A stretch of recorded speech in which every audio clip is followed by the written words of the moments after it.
Sarah's father was taken to the hospital last Sabbath with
Lord, let us in our homes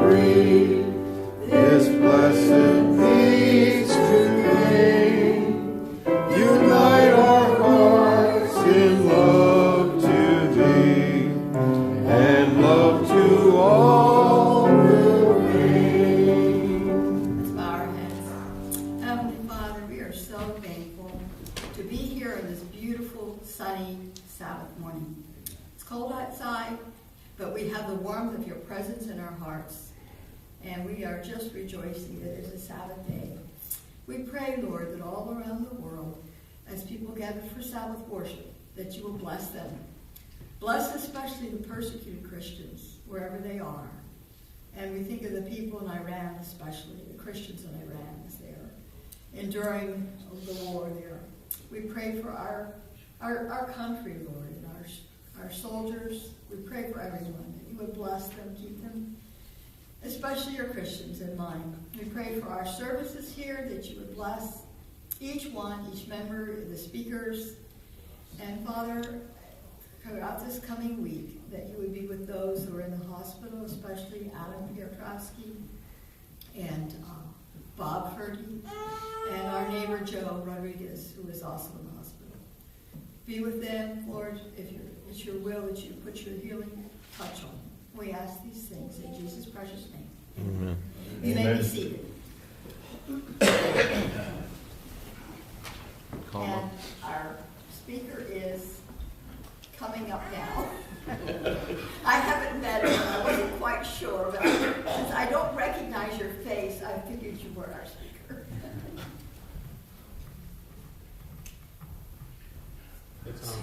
Hello. Hello. Good morning. Happy Sabbath. Happy Sabbath. So Nadia and I, we come from New Jersey.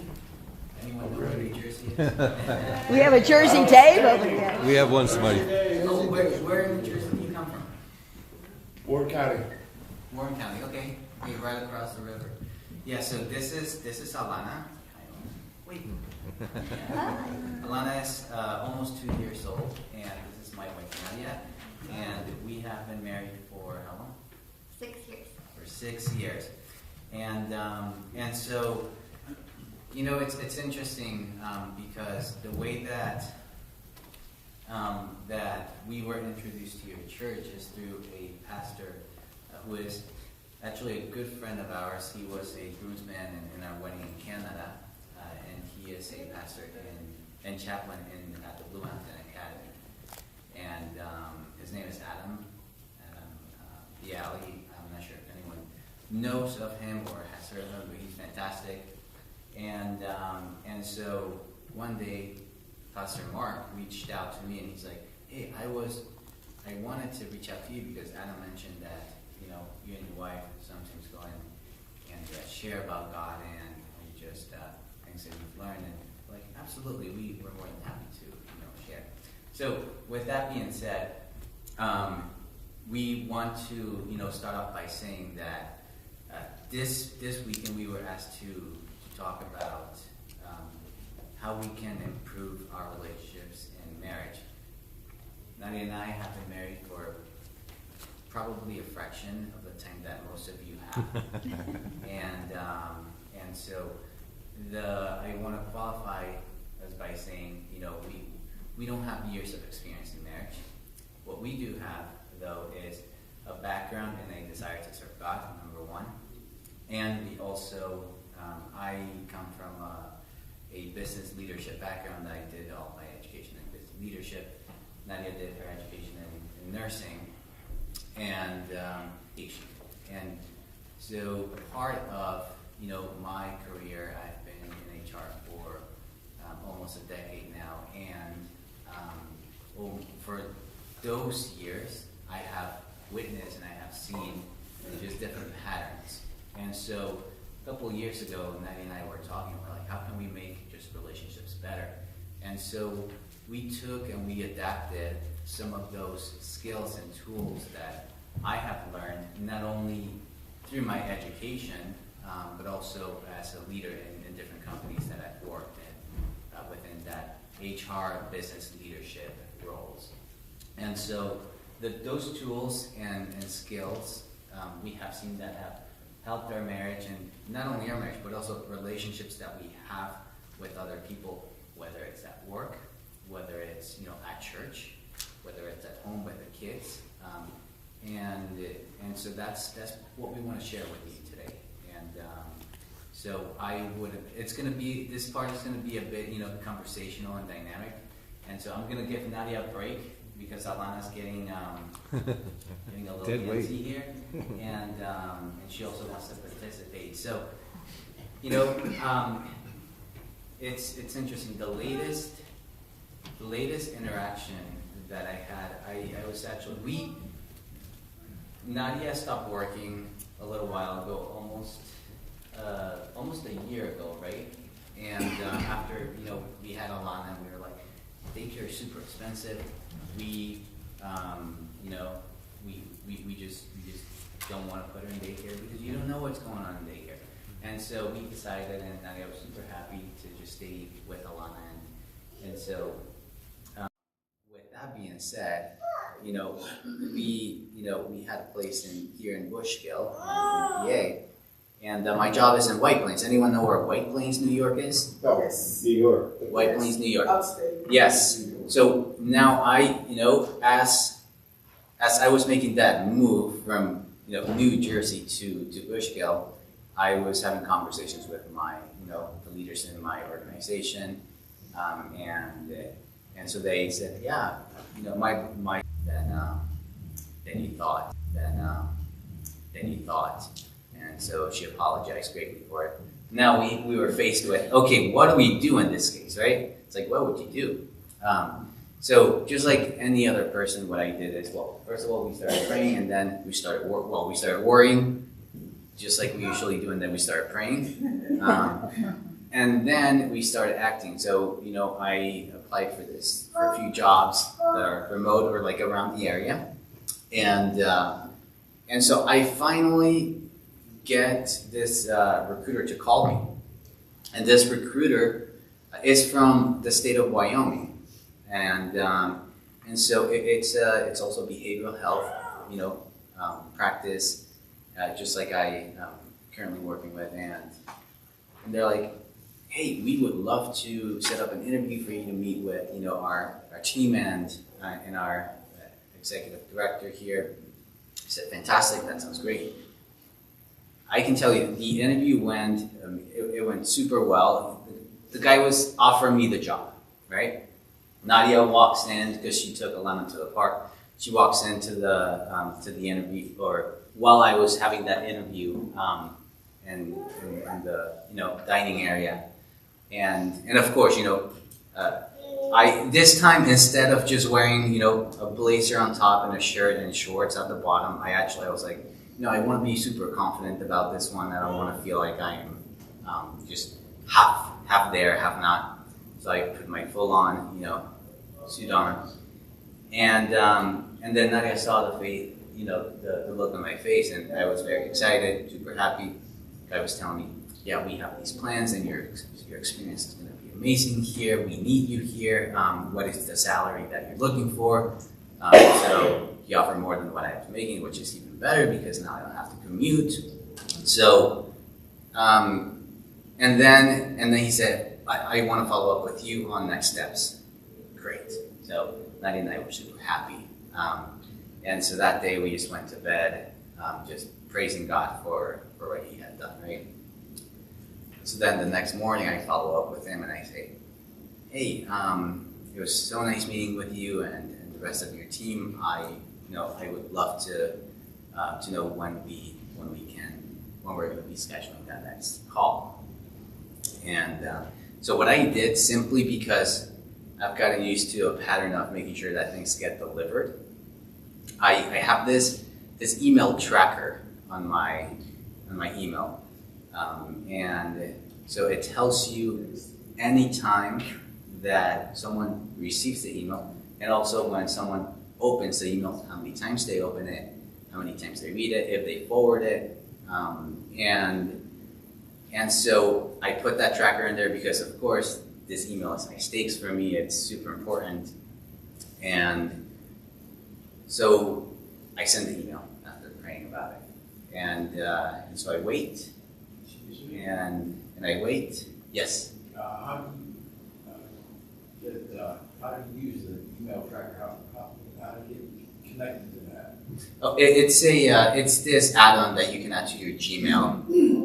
It's I'm happy to share that with you afterwards. Yes. Okay. And thank you. That's a good question. And so, I send the email out, and then I get the notification, your email has been opened. I'm like, super, amazing. So I wait a minute, and I'm like, okay, he's probably typing up an email. I'm back. So I'm waiting there. I'm literally just looking at my phone, just waiting for the reply back. And so I wait 5 minutes, and I'm like, okay, maybe it's because we have, bad signal in this area. Okay. And then I'm like, okay, I'm just going to put it down. I'll wait for the email to come back. An hour goes by, nothing. And then I'm like, it's been an hour. He hasn't responded to me. And so then she's like, he'll respond. Like he pretty much offered you the job, right? So then I'm like, yes, okay. So then a day goes by, no response. The weekend comes, that's a Friday, the weekend comes. Of course, he's not working, it's fine. Monday comes, no response. Tuesday, I send a follow-up email. I'm like, I know it was delivered, and I know he opened it. And so I send a follow-up email, again, read, no response. And it turns out that, a few days later, they decided to hire someone locally rather than having someone work remote. But, the feeling that I got from just sending something and feeling like I was ignored was quite devastating, especially because I needed the job. And so, oftentimes in our relationships, in our marriages, and just in any interaction that we have, we try to do our best. Let's say we try to show love to our husband, our wife, our kids, or even show respect at work. It seems like you requested prayer for work. Yeah. And so, sometimes we feel like we get that same feeling of being left unread because the message doesn't really translate as we intended it to translate. And so that's exactly what I want us to focus on today. There's no secret formula for working on relationships, whether it's at work, in our marriages, again, with our kids, friends, church family. But it's more so a tool that Nadia and I have seen. Well, personally, I have seen that it works in the professional setting, and we've adapted that to our marriage and also to just help others in their relationships. And that is the act of communication, and more so effective communication. And so it's really eliminating or really lowering that part of feeling left unread when you are trying to do something, whether it is that maybe you're not trying to do anything, maybe you just feel that way at home, right? Maybe you just feel that way at work with your husband or wife, you don't have to say it. And you're like, what else can I do to better my relationship here with my spouse or just with anyone in general? And so we're going to be focusing on that today. I remember that there was this time, I was much younger now, and this time it was with an iPhone. Anyone have an iPhone here? iPhone? Okay, good. Yeah, you are my friend, because whenever I text someone who doesn't have an iPhone, it appears green. And you can't see if someone read your text or not. But years ago, I was with my friend, and we had a great day, and we said, okay, yeah, let's get together like next week. Next week comes, send a text, hey, what are your plans this weekend after Sabbath? What do you want to do? Are we going to follow up with what we said we were going to do? I saw that he read. It's at like 10 something, right?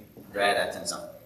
Same thing. It's like he looked at it, but I realized later on that something came up. But I felt ignored. I felt just I felt like I was just not as important, or what I was trying to achieve here didn't land in the way that I wanted it to.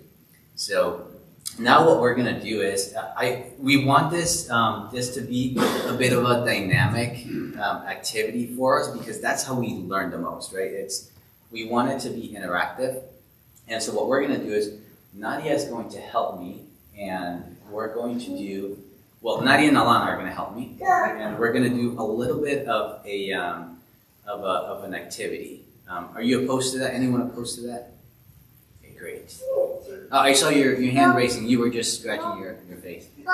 Yeah. Okay, good. Don't put me on the spot. Okay. And so Nadia will explain right here what we're going to be doing. That way, we get movement, and I know it's early, and we are trying to get our blood flowing. Did you want to? All right, so this will be a bit of an icebreaker activity. So we just need 2 groups. So I'm seeing that we have the majority of people sitting here, but we're going to, let's say this area will be one group, this area will be another group, and a couple of people here will give you a slip that belongs to this group. So we have 2 different prompts here. So one group will receive one, the other group will receive the other. So when you receive your prompt, go ahead and read it, but don't share it with the other group. And when everyone has a prompt, we're going to ask you to find a partner with someone who's in a different group than you. And then we will explain what will happen. So essentially, you will both have a prompt that is different from each other. And then when everyone has a partner, then we will have you begin the conversation based on your prompt. So first, let's divide everyone into groups. So Felipe has slips from one group, I have from the other. So we'll go ahead and just distribute these to you guys. Are we having anyone go on this side, or are we just? Sure. Yeah. So you could give a couple maybe to Okay. this side. Sounds good. Okay. This one's for you.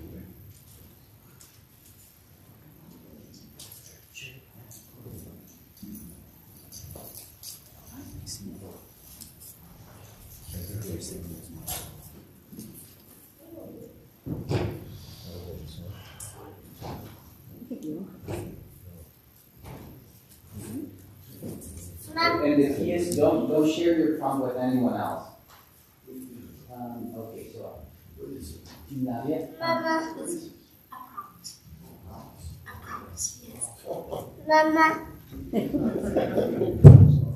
Okay.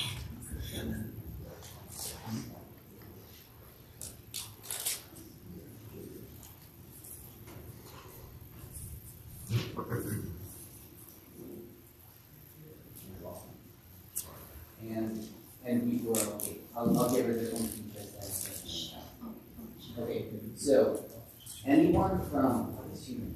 Charlotte. Anyone from Charlotte here to these back pews, and anyone on that side of the church, please find someone from this bench on, so that you can just do the activity with. Does that feel okay with you? Yeah, fantastic. Okay, so the key is pairing 2 people, one with the prompt that I gave and one with the prompt that Nadia gave. And please do not share your prompt with Each other. Does that make sense? Mm-hmm. Fantastic. Okay, go for it. We have to get up and move. Is Charlotte part of this group or part of this group?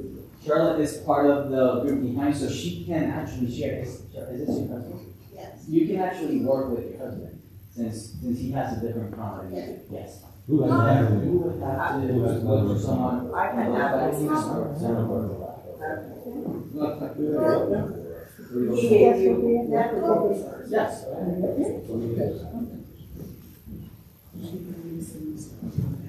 Okay, you would just need to find someone from that I'm gonna go right here. You have a lot of problems, so you just need to find someone who's short. Yes. Mr. Brian, is your short? Okay.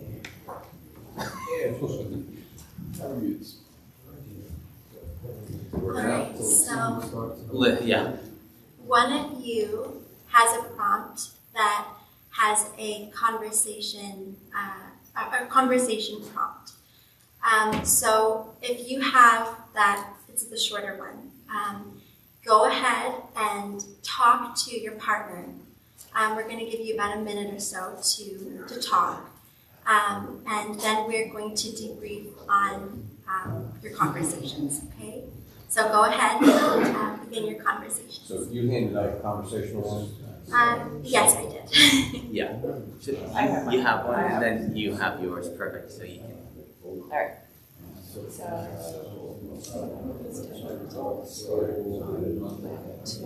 Did you get There's someone who doesn't have? Did you want to go? Disney World. Here. We went to Walt Disney World. It was 1974. Good tickets. A, B, C, D rides. And I can remember distinctly every ride that I how much fun it was. I was a small town girl from Felipe, going to this magical place. We went with another family. That was pretty much it.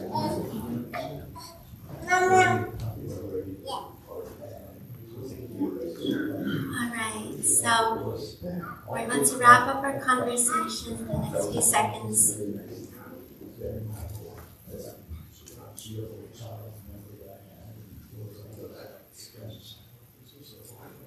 Okay, so as we wrap up our conversations, I'd like to ask what was your experience? If you were the person talking, how did you feel? It was kind of strange talking about something that I never shared with you. Oh. Yes, definitely. Any other observations? Yes. We were sharing, but I couldn't do what was asked. His story was so beautiful. And he's smiling. I couldn't keep a straight face. That's very sweet. So it's not easy to deliberately ignore somebody. Definitely. Does anyone else have any observations? How you felt when you were sharing and your partner was staring blankly, or felt like they were not listening to you? Any other observations?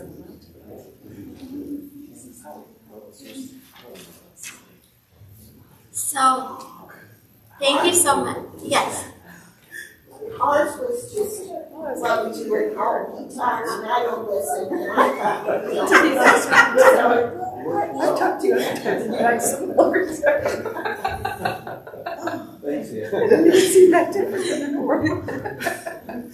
Thank you for sharing. Thank you everyone for participating. So the purpose of this exercise is, even though physically, with their ears they were hearing what you were saying, their body is to help us remember that our nonverbal communication is always communicating. We are always communicating as people. And so this exercise really helps to hone in on how we are coming across when someone is speaking with us, and how that message could be relayed without even meaning to. So I'm going to hand this back to Felipe. He's going to introduce our next topic. How many of you guys felt awkward? Yes, right? How many of you guys felt just ignored? Yeah, ignored, definitely. So, and this happens, in many scenarios with many relationships, and so everything that you do, this is the key here. Everything that you do, you are communicating something. It doesn't matter whether you are, just standing there, you're still communicating something. You actually communicate even with the car that you drive, right? you're communicating with the hairstyle that you have. You're communicating with the glasses that you wear. You're communicating you're communicating even, the job that you have. What are things that are important to you? And those are all different levels of communication, right? There are a few levels of communication that I want to go over here today. And first, what I want us to go through is, I want us to go through something that we find in Matthew 22, 37 to 39. Anyone want to read that? Any brave volunteer? Matthew 22, 37 to 39.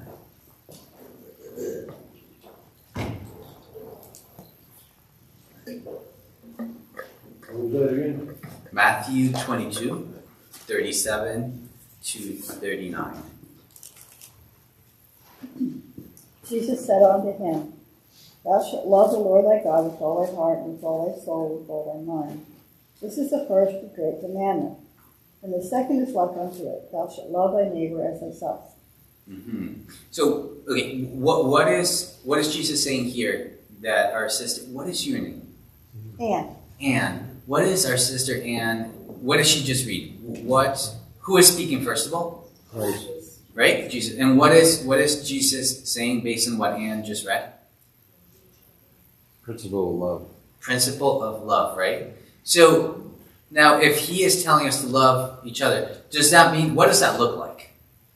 Does it mean, and this is the hardest part in this verse, it's like we ask ourselves, what does it actually mean to love God? What does it actually mean to love our neighbor? Right?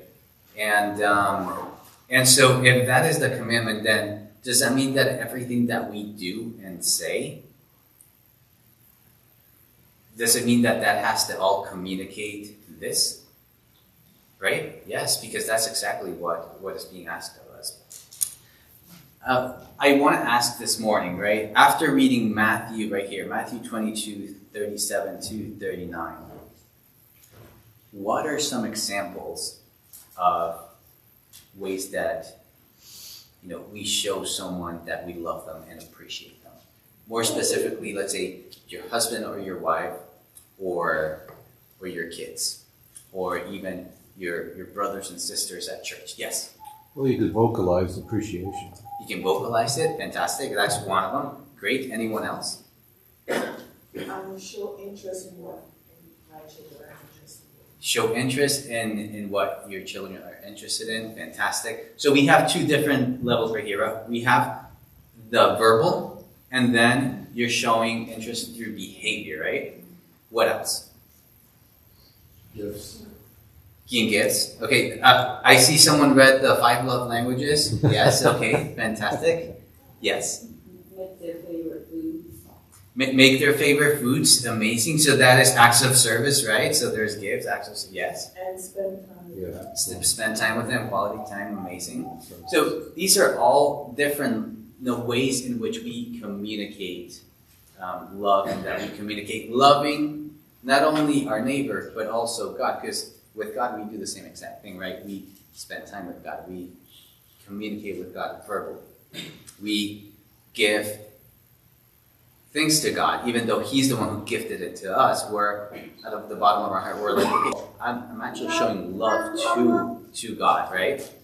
And so here, after reading Matthew 22, 37 to 39, some of the examples that I can think of right now that can show someone being left unread, or maybe someone feeling ignored, is lack of acknowledgement. That's number one. Have you ever felt not acknowledged by either your husband, you don't have to say it if they're right here, your husband, your wife, kids, co-workers, supervisors, anyone? Raise your hand.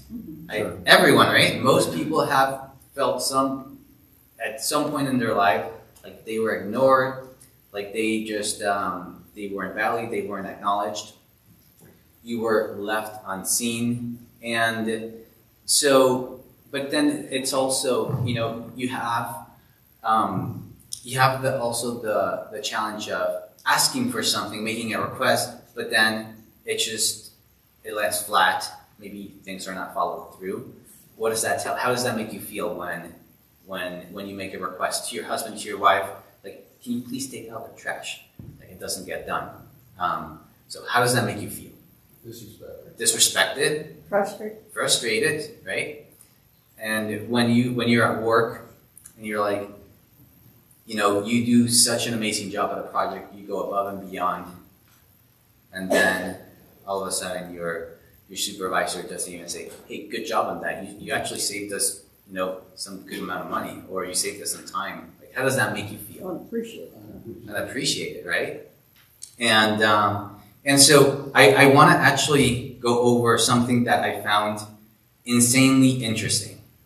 And you may or may not know this. There was a study done by Pumble's a communication app, and they showed that 86% of problems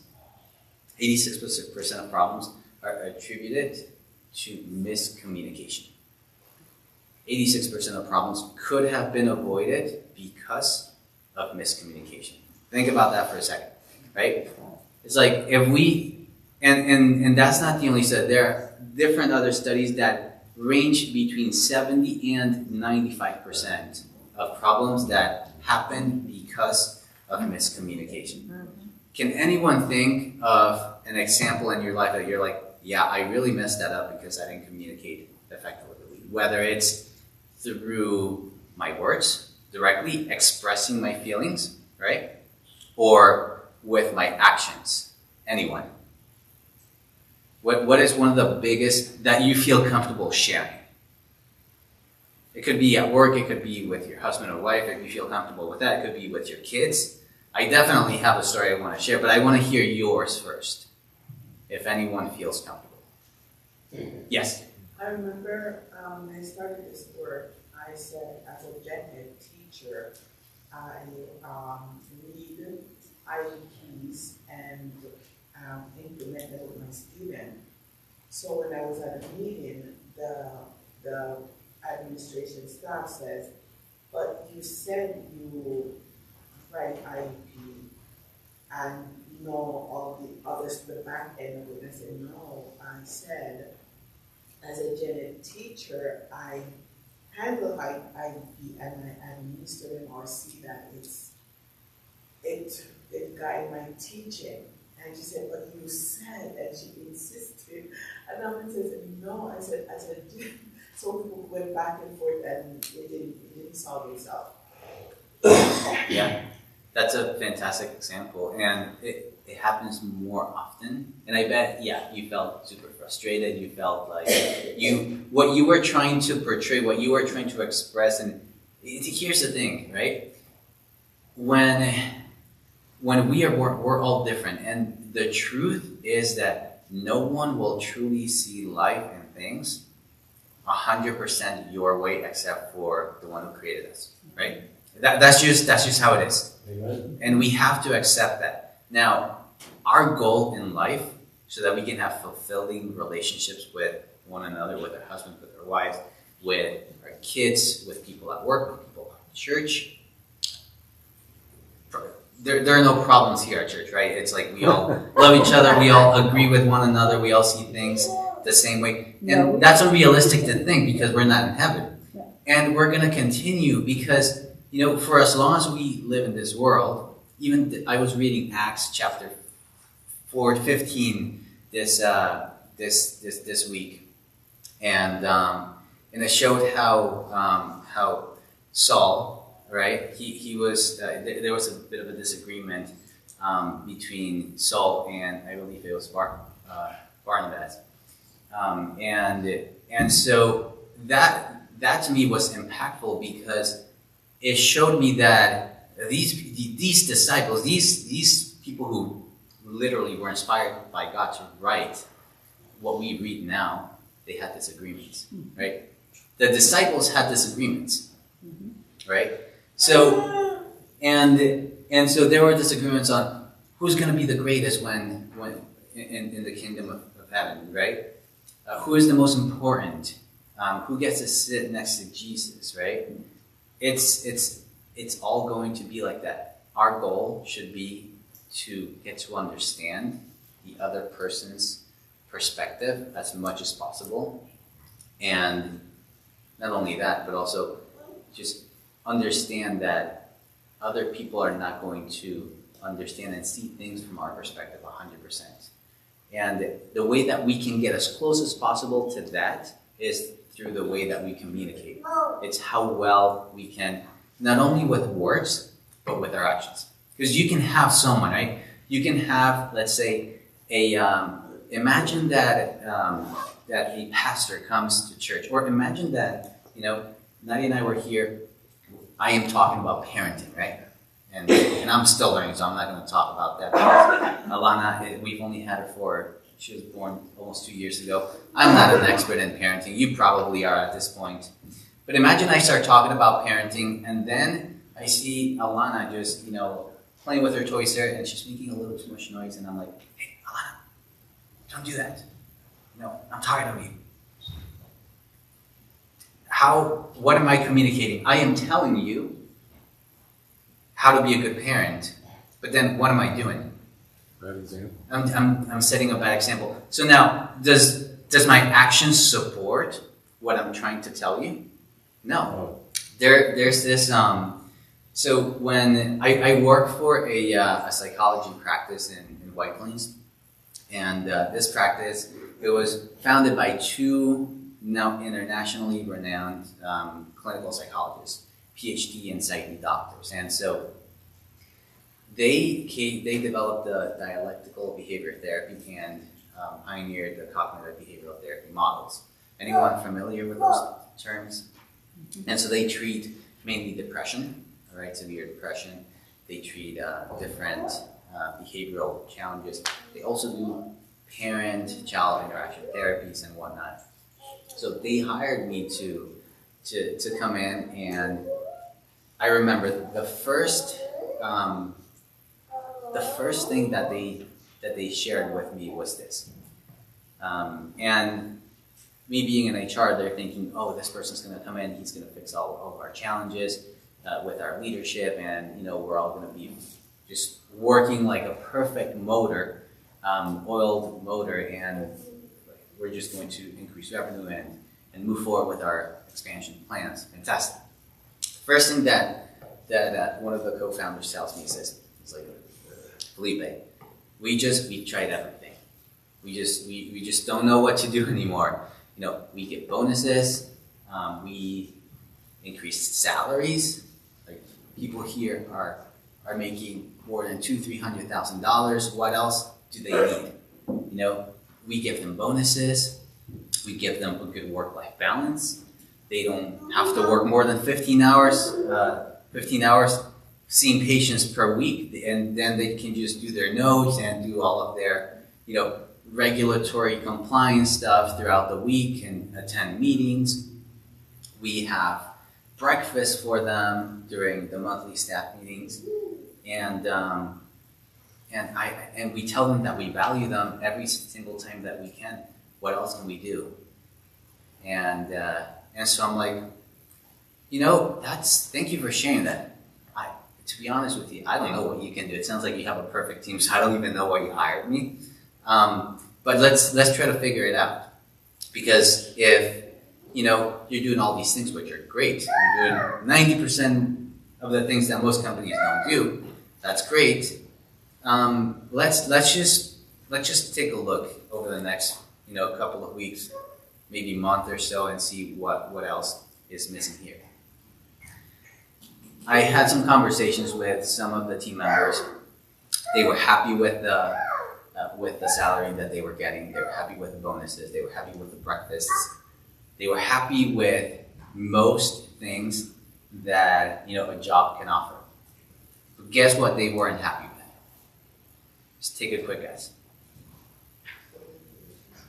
Communication, yes, but more specifically, Lack of interpersonal. They're quite they're psychologists, right? They're super good with their communicate. Their external communication. Here's the thing. Leadership right? Leadership, including the co-founders, their challenge wasn't validation. It wasn't, when someone was sick, it's not, oh, I expect you to work even though you're sick, right? It's not, oh, you didn't do a good job. It was more of people would come up with ideas. They would say, that's a great idea, but not follow through with it. What are you communicating when you are not following through? Not interested. You're communicating that you actually didn't mean what you say. That's a great idea. So, and that small just feature just kept popping up over and over and over. Not only with not following through with ideas, but also taking a week or so to answer emails. It's like simple question. Hey, can I have a day off? It's like a week later, no response. It's like, how are you going to feel when your supervisor, your boss, you send an email, you need an answer tomorrow, but then a week later you still have no response? How does that make you feel? Unappreciated. Unappreciated. It makes you feel ignored. It makes you feel like, even though you get a high salary, even though you get a bonus, even though you get a nice breakfast once a month during a staff meeting, you are still not valued. And so that happens in our marriages too. It happens in our relationship with our kids. It happens with co-workers. It happens at church, where we tell one another and we stand up there and we preach. We need to love one another. We need to continue to just show that we care. We need to follow, right? We need to follow Jesus' commandment of Matthew 22:37-39. Love God and then love your neighbor. But then we go on, right, at church, and we say, Happy Sabbath. I missed you. It was so nice to see you. And then you leave it at that, and then you go to potluck, and you don't talk to that person. Or maybe you say, I care so much for you. Then you hear, maybe someone here says, no, I really need a job. And you're like, sister, I'm praying for you. And so you say, I'm praying for you, and let me know if I can do anything. But then when that person reaches out, you're like, yeah, I'll get back to you. And you just never follow through. Does that make the other person feel like what you said was truthful or not? No? Yes? It happened to me when I was in Canada. I paid my fees to the College of Teachers. And this guy that works in the church, he's been in the school system. And every Sabbath he saw me and said, I remember you, I'm going to get back to you.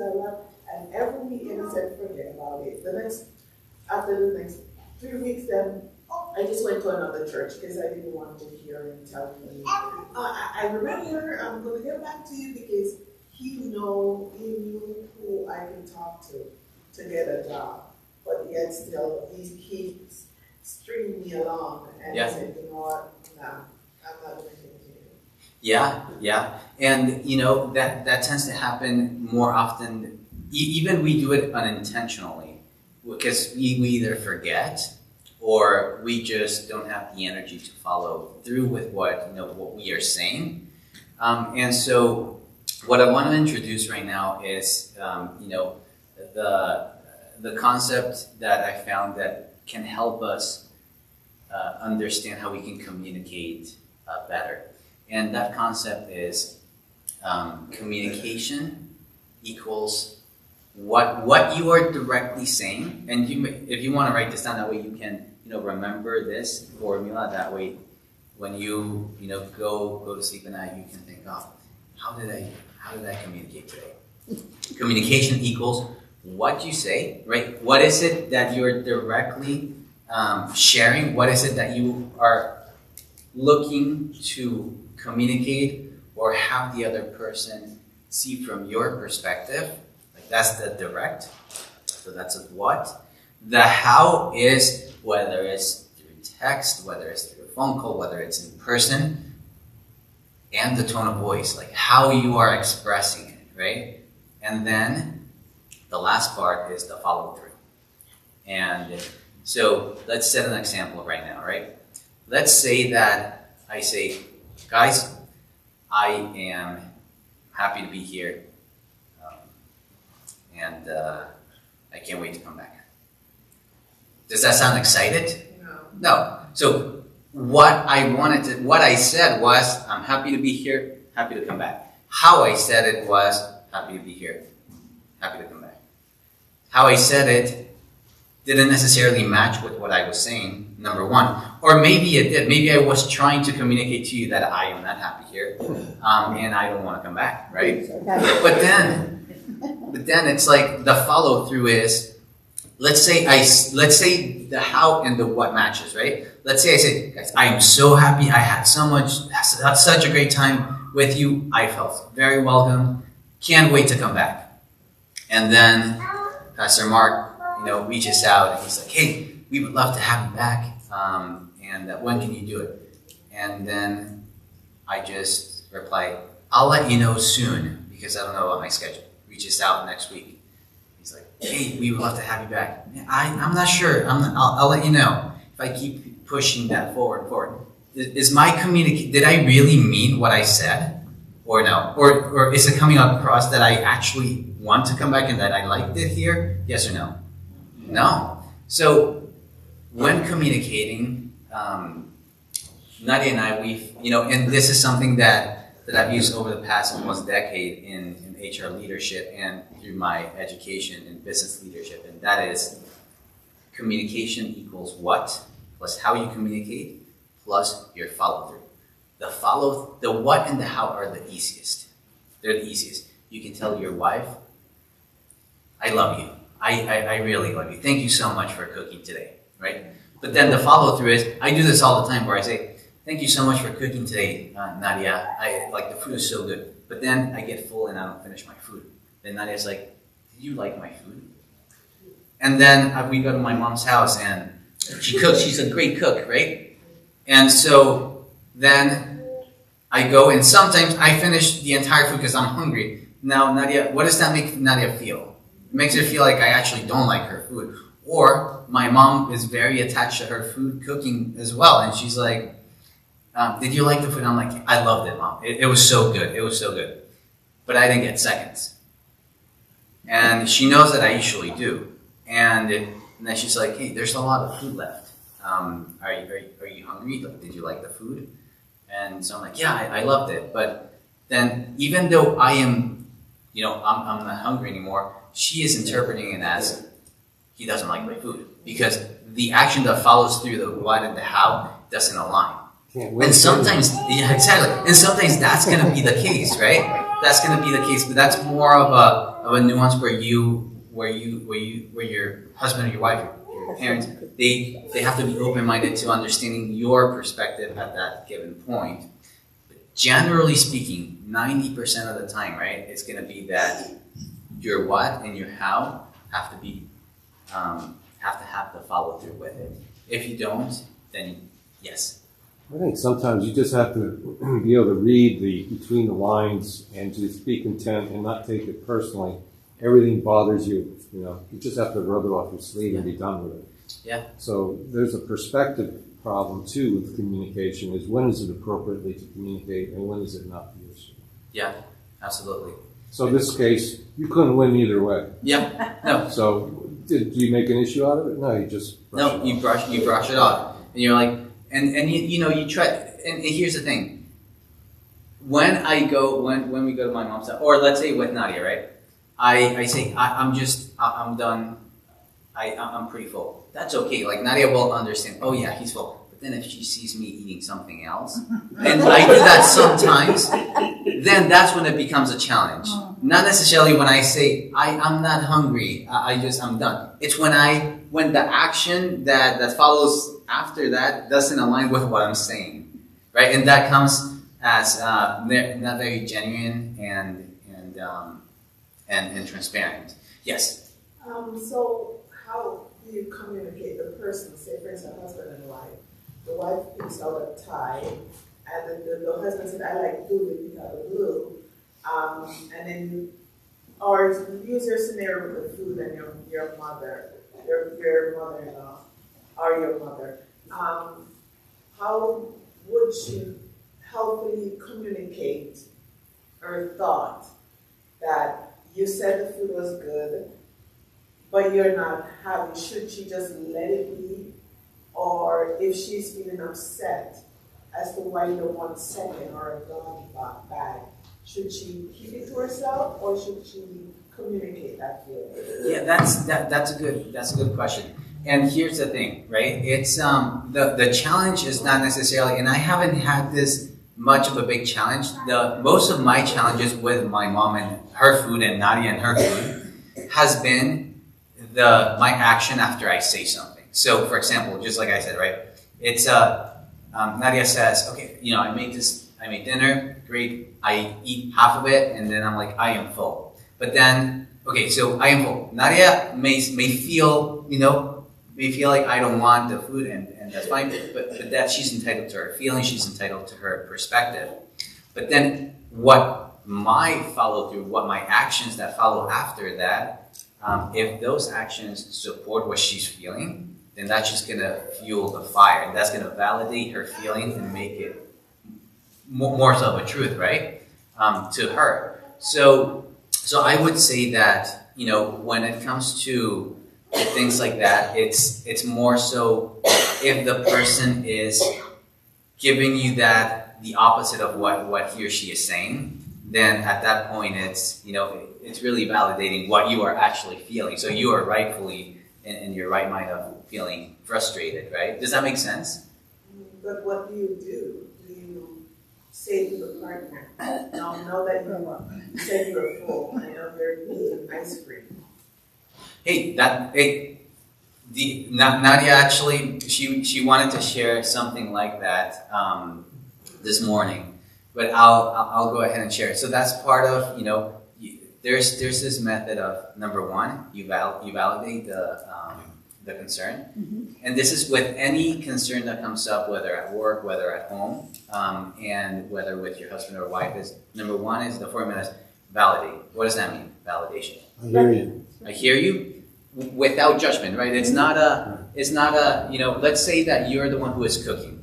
And then, or maybe another person is cooking and you're the one who says, I'm pretty full, and that person's like, oh, you don't like my food. Then you can say, I understand that because, you validate, you say, I understand that because I'm not eating, it may come across as me not liking your food. And I'm truly, I'm truly feeling full right now. So you almost like, you validate what they're saying, and then you express what is actually going in your head. Because that's the key in communication is communicating what is actually going on in your head and your heart so that other people can understand it. Does that make sense? Yes. Just add salt. Just add salt, exactly. Yes. You also have to understand the other person's viewpoint too. They're a human being. They have their thought process. So, like, the same thing happened with my wife because I would eat more of my mom's food, and I'd request things that she made, but I wasn't as enthusiastic with things that she made, and that would cause problems in our early marriage. And I'd say, that's the food I was raised on. So to me, that's what I'm used to. Yeah. It's not that you don't cook good food. It's just that's what I'm used to. Exactly. And so that gives an explanation as to why. Without defrauding, you're also saying you make good food too. Exactly. And what you just did, what you did through that is most people would stay silent and not want to offend the other person. But what you did is you try to get your wife to see your worldview. Right. There's two people's view. Exactly. And again, with things like these, there's no right or wrong. It's just preference, right? There are things that are pretty black and white, right? Like 10 Commandments, pretty black and white. There's no way around them, right? But then there are preferences, like I like the shape of a circle where you like the shape of a triangle. That's fine. I need to communicate to you why I think a triangle works better as a wheel as opposed to a circle, right? And so if that's my preference, then and I can back it up, then great. I just need to communicate to you. I have to sell it to you so that you can understand from my perspective. We were recently in in Florida. And so Nadia and I were always trying to just find nice places, or like, hey, we should go here and visit. And so my side of the family, my mom, she doesn't go out of the New Jersey area. She just stays. And so if I were to tell my mom, hey mom, we went to Florida. It's such a nice place. It was great. Like the food is amazing. Climate was great. You should go visit. She doesn't necessarily see what I saw through my own eyes. So what I did is we were trying to get. She's close to retirement age. So we're trying to get her to do more nice things and with her time and whatnot. And so what I intentionally did is we took pictures of just Florida down there. That way she can see what we saw from our own eyes. And so we showed her the pictures, and she, like, in the beginning she was quite hesitant about the topic. And after we showed the pictures, we described in detail what we did, what we saw, that there are no alligators on the street, that there are no snakes. It's like it's almost like the world just opened up to her, and she's super excited to go and see. And so it's really communication. It's really just painting the picture that you see yourself, and having the other person look through as close as possible through the glass that you're looking at. And that helps us feel understood. It helps us to paint the picture clearly to other people. And so, yes. On the other hand, she might have looked at the pictures and said, I don't have to go now because you have these pictures. Exactly. And at that point, okay, so let's take that example, right? If she were to say, no, I don't, thank you for this, and if she were to say, thank you, this looks nice, and in her head she's like, I don't need to go anymore because I know what it's all about, but she didn't communicate that to me, I would feel like, wow, I just wasted all this time taking pictures, but if she were to say, hey, I always wonder what Florida looked like on the streets, but, and you did such a good job with, taking the picture, showing me what it actually looks like. I no longer need to go because you already showed me. That would make me feel, okay, well, there's a reason. I see your perspective. I get it. I'm okay with that. But if you were to, thank you for showing, if sharing your perspective through the glasses that you see your world through, right? And so there are a couple things that I want us to remember. The first one is, number one, we are always communicating. How do we communicate? The Matthew verse. We're encouraged and we're told to love God and love our neighbor. So how do we communicate? That is, always be communicating love, right? At night. I want you to do this when you finish every single day at night. And this is a framework that helped me just at work. It's helping really our marriage, and we always talk about communication, and we debrief sometimes, and now we're like, yeah, you didn't communicate well today because of this and this reason, and we're open to those discussions. But it's at night. I want you to just think about, what did I communicate today to the people that I interacted with, right? Or even, what did I communicate to myself? What did I communicate to God? Through my actions, number one, through the words that I said, and through my thoughts, right? What did I communicate? And just have an image of the person that you want to be, that you want to be perceived as. Maybe you want to be perceived as a kind mom, a kind grandpa, kind grandma, nice and welcoming to your kids, your grandkids, or even boyfriend, girlfriend, husband or wife, and maybe that's your goal.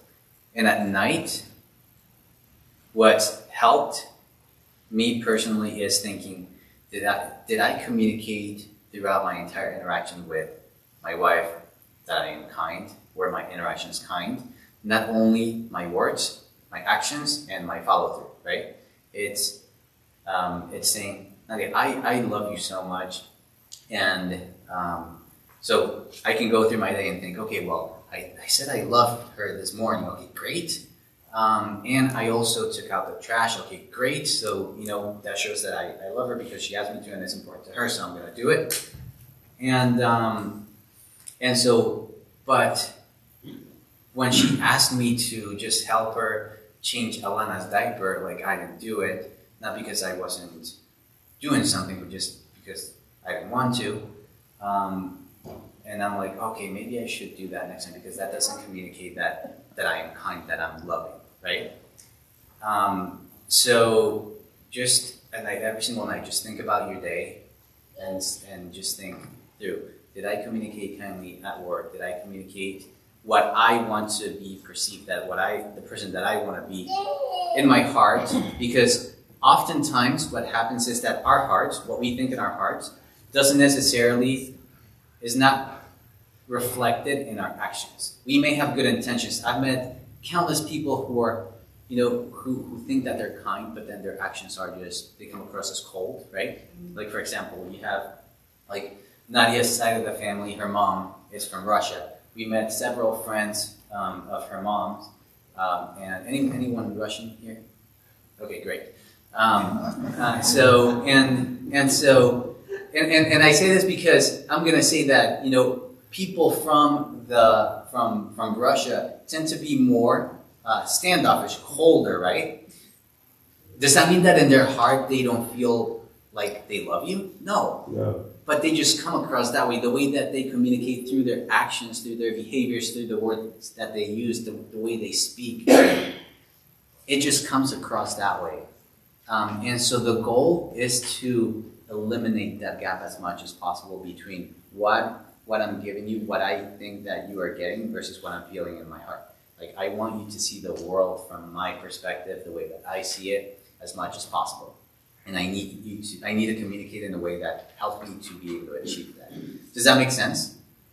Yes? Yes. I think culture, I know at work, I was in a situation and I'm trying to convey to this guy what's going on. And it's like talking to a brick because I am trying to, but he in his culture and I don't know, gender, is like talking to a wall because he's denouncing what I'm saying. He's denouncing my explanation of things and my worldview based on my experience. And so while he's talking to me at one point, I just shut down and then continue because I know there's going to be a wall and I just decided I'm not going to talk to this person. So it's a cultural thing where, and I've experienced a lot, where you're saying something and your point of view is dismissed or looked as inferior or I just shut down.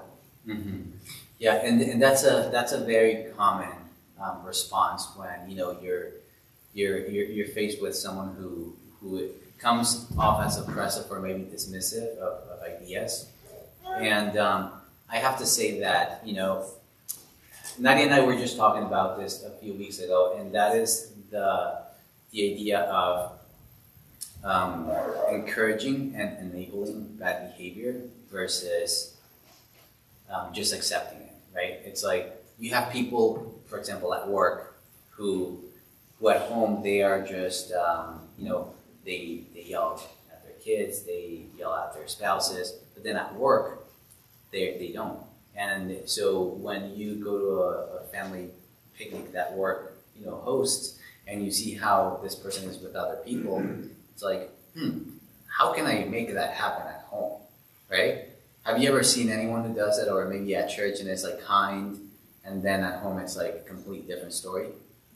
It happens more often than not, and it's because we as people, as humans, right?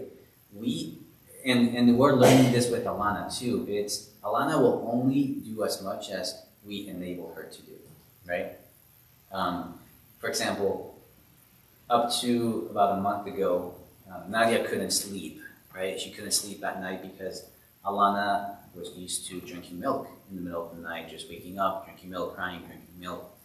And so so we said, okay, well, we need to stop this because you need to sleep, number one, and like she's already old enough, or she needs to be weaned up at night. She has to sleep by herself, and so at that point we're like, okay, we need to find a way to not enable the behavior and more so just redirect and set boundaries. And so that's exactly what work provides. It provides boundaries. And sometimes I have to say that, cultures play a big role, like you said, right? I was working with someone from I believe it was Ghana, and so the culture there it was more it's a little different than in the U.S. because men.